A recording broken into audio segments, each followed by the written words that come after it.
Hello guys! For today's video nga pala ay magka-car wash ako ngayong araw na to and finally makakaligo na rin ang aming baby Rob. So matagal-tagal din hindi siya nakaligo.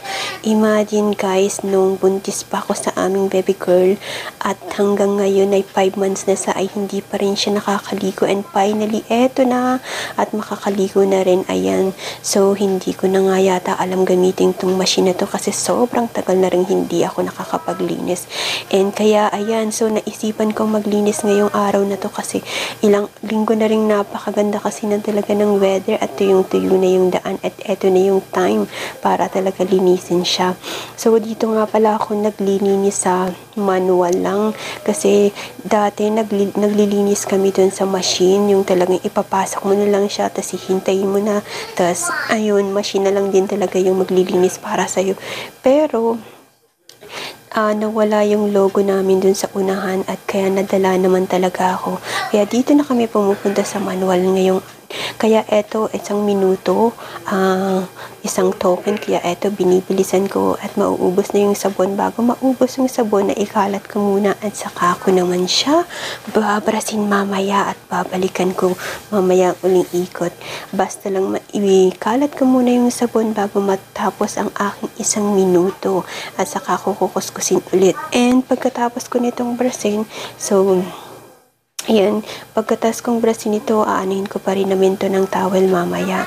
And ayan, sobrang namiss ko din talagang maglinis nitong aming sasakyan kasi sobrang tagal. Imagine naman, so imagine na naman sobrang tagal, kawawa naman din yung sasakyan. Kailangan din talaga nating linisin.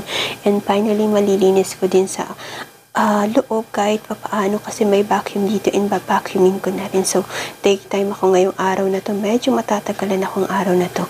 And kaya naman, ayan. So, nag-ready tayo ng matagal. So, ang aming daddy ang nasa aming baby girl ngayong araw na to kasi lumabas kami ng aming kuya. Nandun nga pala siya sa loob. So, tinanong ko siya kung gusto niyang lumabas. Ayaw naman niya. So, binigay ko na lang yung cellphone ko at nanunood na lang siya. At eto na nga guys, natapos ko ng ikalat at kuskusin. So, eto namang towel ang next ko.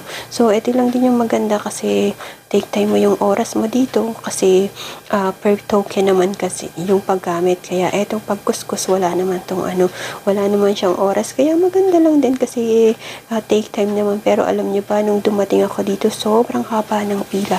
And pero humila na rin ako kasi eto na lang din yung time ko para makapaglinis ako ng sasakyan kasi pag hindi na naman nakisama yung aking partner, baka hindi na naman malinisan ng aking baby Rob. Kaya it's time to clean na talaga at makaligo rin naman siya finally.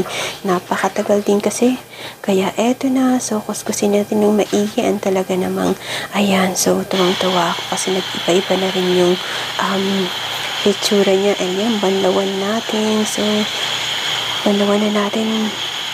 Akala ko hindi ko na nga alam gamitin yung machine nito pero okay lang naman. Okay naman, kaya pa rin at naalala ko pa rin.